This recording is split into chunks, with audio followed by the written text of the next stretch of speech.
Hola, hermano. Dios te bendiga en este día. Gracias a Dios que nos permite un día más. Pues se está acabando ese trimestre. Se está acabando este trimestre, hermanos. Hoy es la clase número 10. Dos clases más y terminamos este trimestre si Dios permite. Bien, hermanos. Vamos a orar y vamos a comenzar. Padre, te damos gracias en esta hora. Te agradecemos, oh Señor, tu infinita misericordia. Gracias, Señor, porque eres tú, Señor, la única razón, el objeto de nuestra adoración y el único digno de ser alabado. Te agradecemos en esta hora, en nombre de Jesús. Amén. Bien, hermanos, seguimos en la carta a los Corintios, la segunda carta a los Corintios, capítulo número 5. Capítulo número 5, estamos ahí en el versículo 11 y vamos a continuar. ¿Okay? Estamos aquí en el contexto de que Pablo está hablando sobre la parte de que aunque sabemos que nuestro Dios es protector, muchas veces Dios permite cosas para mostrar esa protección. O sea, muchas veces pensamos que la protección de Dios implica que no me pase nada, y no, hermanos. Vean a Daniel y vean a muchos hombres de Dios que no es que Dios los librara de cosas, o sea, los libró, pero sí dejó Dios que la situación viniese a su vida para que Dios mostrase su cuidado hacia ellos. ¿Okay? Entonces, vamos a ahora a ver este ministerio que se llama el ministerio de la reconciliación. ¿Okay? O sea que el punto es el que Pablo empieza a hablar sobre el ya, ¿cómo decirlo? El llamado al cual Dios le ha hecho, no solamente a él, sino a todos en general, o sea, a todos nosotros. Entonces dice ahí, conociendo pues el temor del Señor, persuadimos a los hombres, pero a Dios les es manifiesto lo que somos. Espero que también lo sea a vuestras conciencias. Recordemos que en el anterior, los anteriores versículos, Pablo está hablando sobre su anhelo de presentarse o estar presente en Cristo y ausente del cuerpo, pero sabe que mientras está en el cuerpo tiene que trabajar porque todos compareceremos ante el tribunal de Cristo y daremos cuenta de lo que hicimos en el cuerpo, sea bueno o sea malo, y eso incluye lo que Dios nos ha mandado a hacer. O sea, si no estamos haciendo lo que Dios nos ha mandado a hacer, vamos a tener que dar cuentas de por qué no lo estamos haciendo. Vamos a tener que dar cuentas. O sea, muchos no se ponen a pensar en eso, que, ok, te vas del ministerio, te vas del servicio, lo botas, lo dejas tirado, no te importa, tú tienes cosas mejores que hacer, tu trabajo te llama, tus hijos, tu familia, tu vida personal te llama, y pues bueno, ahorita no tienes tiempo, ya habrá tiempo después. Bueno, de esas decisiones que estás tomando, tienes que dar cuenta ante Dios el por qué estás tomando esas decisiones. ¿Okay? Tienes que dar cuenta, o sea, no, eso no se queda así. ¿Ok? Entonces sigue diciendo. No nos recomendamos, o pues otra vez a vosotros, sino os damos ocasión de gloriaros por nosotros, para que tengáis con qué responder a lo que se glorian en las apariencias y no en el corazón. Aquí la palabra apariencias significa algo que es superficial. Habla de los falsos que había en la iglesia de Corinto, de los cuales se justificaban ante los hombres y no ante Dios. Y obviamente esto pasaba porque pues ellos eran de la ley y enseñaban cosas de la ley, y la ley, hermanos, es apariencias. ¿Okay? La ley es apariencias. Entonces, lo que está diciendo aquí dice, lo voy a leer en traducción viviente ese pasaje. ¿Estamos de nuevo recomendándonos a ustedes? No, estamos dándoles un motivo para que estén orgullosos de nosotros. O sea, el motivo de todo lo que he estado escribiendo y de que el Señor nos ha sacado adelante, y aunque atribulados, más no angustiados, en apuros, más no desesperados, derribados, pero no destruidos, no lo estoy diciendo para que ustedes vean que me estoy recomendando, para que vean que yo también soy apóstol como ellos. que ellos se llamaban apóstoles también. No, no.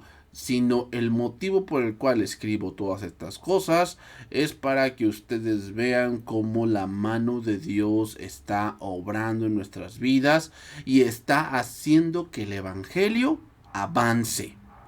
Eso es lo que está diciendo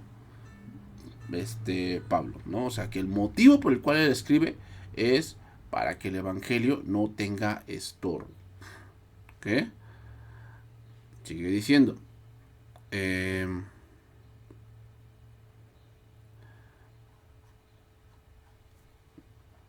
Porque si estamos locos, es para Dios. Y si estamos cuerdos, es para vosotros. Está ironizando, ¿eh? Está ironizando. Pablo. Si parecemos estar locos, es para darle gloria a Dios. O sea, a ver, ¿cómo puede ser de gloria a Dios que te estén persiguiendo? ¿Cómo puede ser de gloria a Dios que tengas estrechez? ¿Cómo puede ser de gloria a Dios que tengas enemigos? No, pues no. Si tú de verdad Dios estuviera contigo, esa es la lógica humana.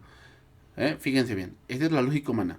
Si Dios de verdad estuviese contigo, pues tú estarías de una mejor manera, tendrías una buena casa, un buen coche, un buen trabajo, una buena familia, vivirías en un buen barrio. O sea, yo creo que eso sería lo ideal de que Dios, de verse que Dios está contigo.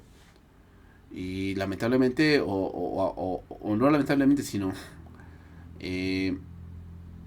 sabiamente, Dios, como dijo en Corintios, utiliza lo necio, lo que no es, para deshacer lo que es.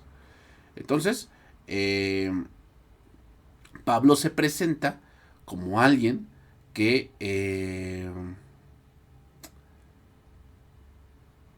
Dios ha permitido que pase diferentes situaciones y eso da gloria a Dios. Dice, si parecemos estar locos es para darle gloria a Dios. Y si estamos en nuestro sano juicio es para beneficio de ustedes. O sea, esas cosas que predica Pablo podrían ser los falsos. Es de alguien que pues ya ha perdido la cabeza, ¿no? Y bueno, Pablo dice, bueno, si ellos, eso es lo que dicen ellos, pues bueno, adelante, pero que entiendan que esas cosas que yo vivo por Cristo son para gloria de Dios. Porque el amor de Cristo nos constriñe, pensando esto, que si uno murió por todos, luego todos murieron. Aquí la palabra constriñe es la palabra griega sunejo, que significa sostener juntos. O sea, lo que nos está haciendo que pasemos por estas cosas y que no desmayemos y que busquemos agradar a Dios es porque Cristo nos dejó ejemplo. Cristo nos dejó ejemplo. ¿Para qué? Para que no desmayemos. Cristo nos dejó ejemplo. ¿Para qué? Para que no titubeemos. Para eso nos dejó ejemplo. ¿Ok? Entonces dice ahí traducción viviente de este pasaje. Sea de una forma u otra, el amor de Cristo nos controla, ya que creemos que Cristo murió por todos. También creemos que todos hemos muerto a nuestra vida antigua. ¿Okay? O sea, ya no estoy viviendo yo esto. Yo ya no vivo para mí mismo, para vivir una vida holgada y vivir una vida que a todo el mundo le agrade, como esos falsos. Sino estoy viviendo una vida que Cristo ha permitido que yo viva, pero para su gloria. O sea, todo lo que yo vivo tiene un propósito especial en la gloria de Dios, en el pensamiento de Dios. Y yo estoy viviendo esto para su gloria, estoy viviendo esto para darla a conocer a través de estos sufrimientos a ustedes. Versículo 15. Y por todos murió, para que los que viven ya no vivan para sí, sino para aquel que murió y resucitó por ellos. O sea, lo que básicamente está diciendo Pablo es, mi ejemplo de vivir de esta manera es Cristo. Ese es mi ejemplo. Mi ejemplo de vivir de esta manera es Cristo. Por eso dice, y por todos murió, para que los que vivan, ya no vivan para sí, sino para aquel que murió.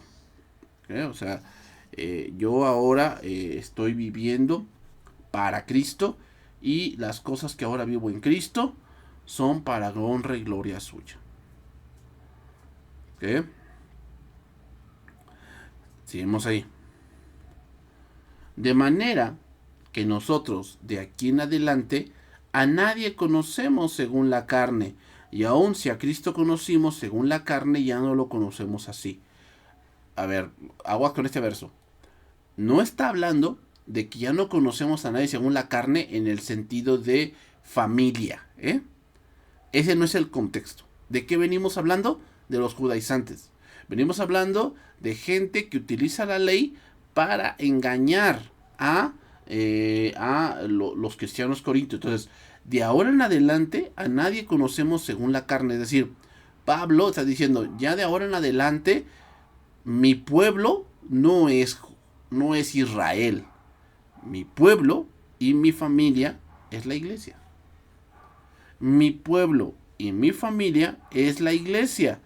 Y si a Cristo conocimos según la carne, o sea, a lo mejor antes lo conocimos según las tradiciones y según las leyes, y decíamos que no, que Cristo no cumplió el día de reposo y que hizo tal cosa y X, Y y Z, ya no lo conocemos así. ¿Por qué razón ya no lo conoce así, Pablo? Pues por todo lo que ha vivido. Toda esa parte del sufrimiento, toda esa parte de la tribulación, toda esa parte que Dios permitió en sus vidas, ha contribuido a que él ahora conozca a Cristo de otra manera. Así que, dice Traducción Viviente, hemos dejado de evaluar a otros desde el punto de vista humano. En un tiempo, pensábamos de Cristo solo desde el punto de vista humano. Y dice, ¿qué tan diferente lo conocemos ahora?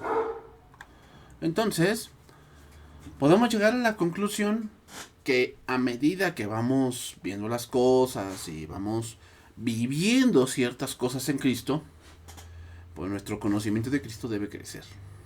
Que debe crecer, o sea, debemos madurar en Cristo. ¿Ok?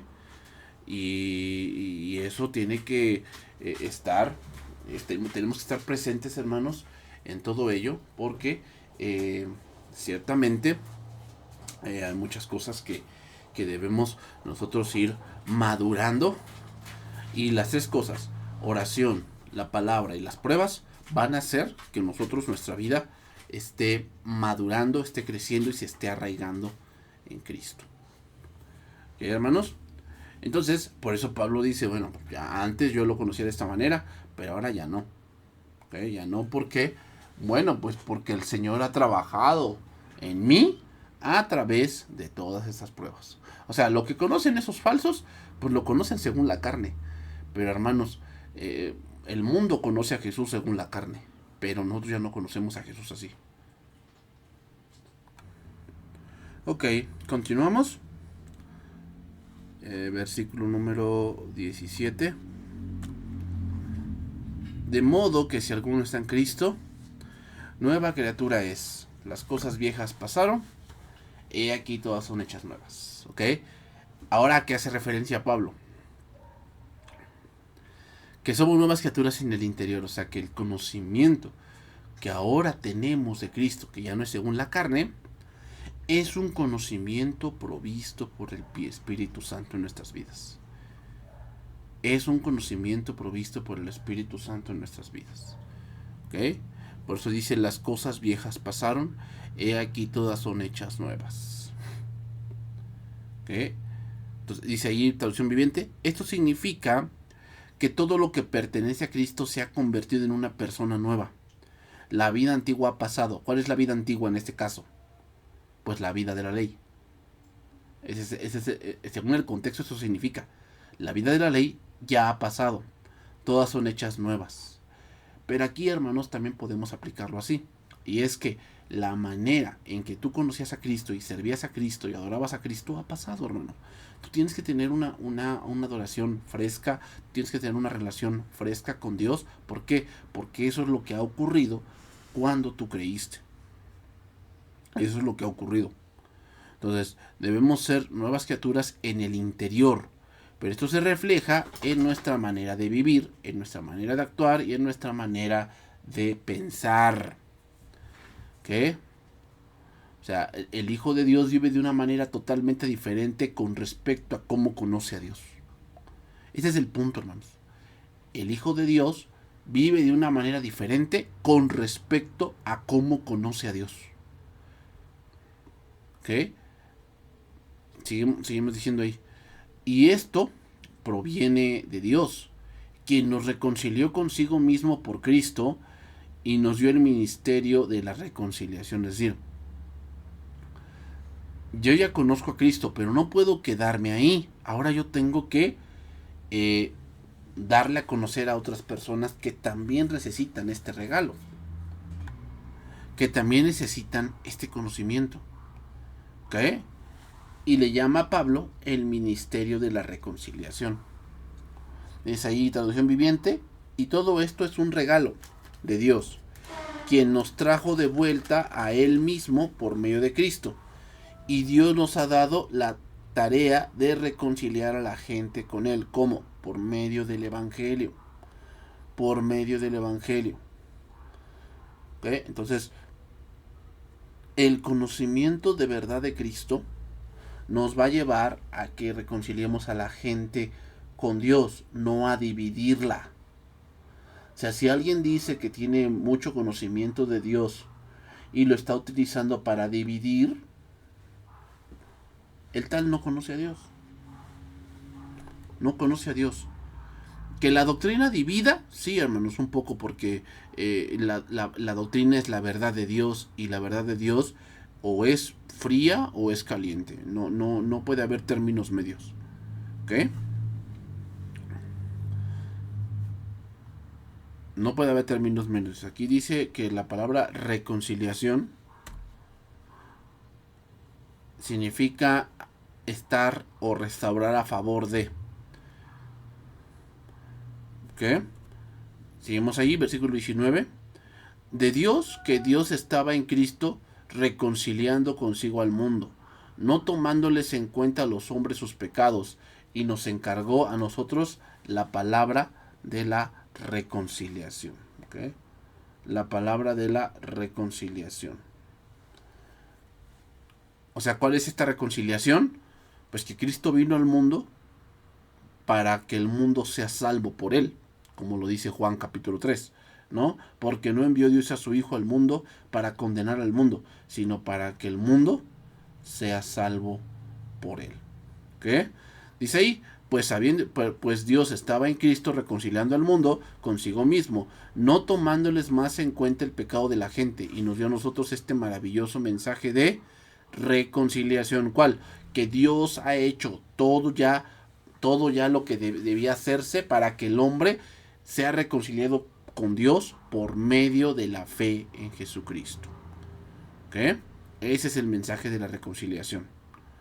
Porque no me avergüenzo del Evangelio, dice ahí, porque es poder de Dios para salvación a todo aquel que cree, al judío primeramente y también al griego. El Evangelio es la llave de la salvación. Cada vez que hablamos del Evangelio, abrimos las puertas del cielo para que la gente crea y pueda llegar a Dios por medio de Jesucristo. Por medio de Jesucristo, el autor y consumador de nuestra fe. Continuamos, versículo número 20. Así que somos embajadores en nombre de Cristo.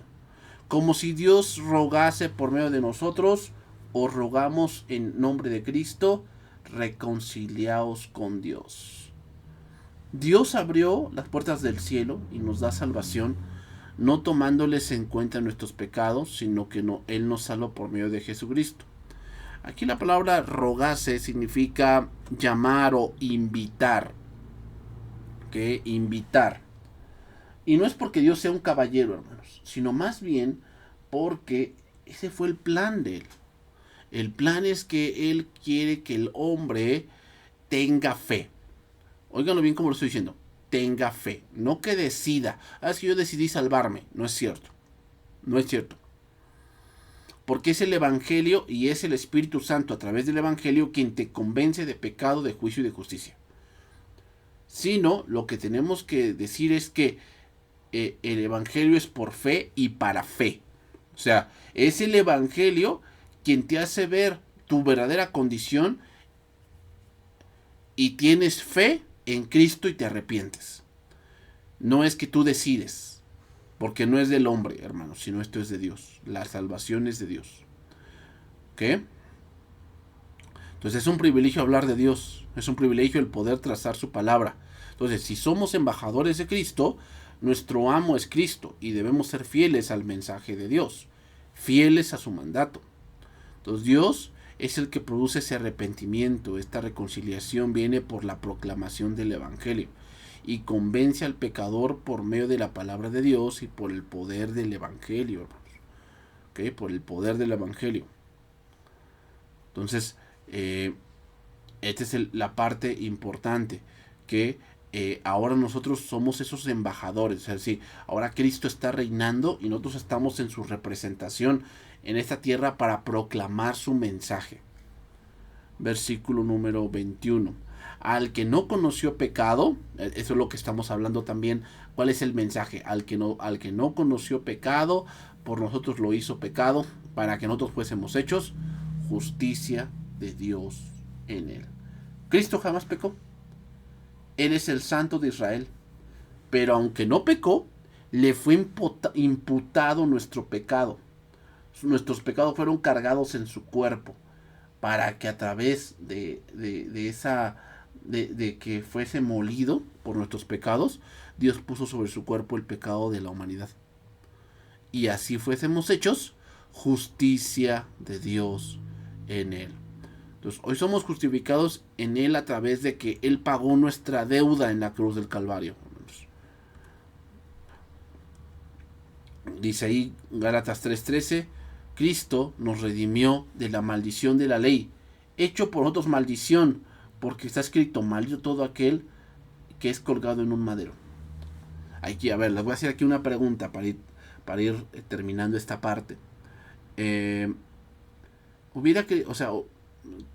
También hubiera contado que Cristo hubiese muerto, no sé, arrollado por un carruaje. O sea, no, eso sería así, o arrojado de un despeñadero, o por un disparo. No, hermanos. La Escritura ya decía que Cristo tendría que morir en una cruz. ¿Por qué? Por lo que dice ahí. Porque está escrito, maldito todo el que es colgado en un madero. O sea, la cruz era la muerte ideal para el plan de Dios. ¿Por qué? Bueno, pues porque así se ve que la maldición del pecado y esa parte de la justicia de Dios fue cargada en Cristo. ¿Ok? Entonces, ¿qué podemos concluir de este capítulo? ¿Qué podemos concluir de este capítulo? Bueno, Pablo usa la palabra reconciliar de forma semejante en varios versículos que hemos escuchado o estudiado. Y es obvio que aquí el problema fue causado por una de las dos partes. ¿Cuál? Pues el hombre que pecó contra Dios. ¿Okay? Nosotros éramos enemigos. Y Dios fue y siempre ha sido amor. Y si iba a haber un cambio en la relación, Dios tendría que tomar la iniciativa. Esto es exactamente lo que ocurrió. Dios nos reconcilió consigo mismo. Él decidió cambiar nuestra condición de enemigos a amigos, hermanos. A amigos. ¿Para qué? Entonces, ¿cómo lo hizo? Pues por medio de Cristo. Dice Pablo en el pasaje de Romanos que acabamos de citar, Pablo explica que fuimos reconciliados con Dios por la muerte de Cristo. Si Dios nos encuentra fuera de Cristo, hermanos, nos ve como personas que no solo están recubiertas de pecado, sino que también están empapadas hasta la médula con ese veneno.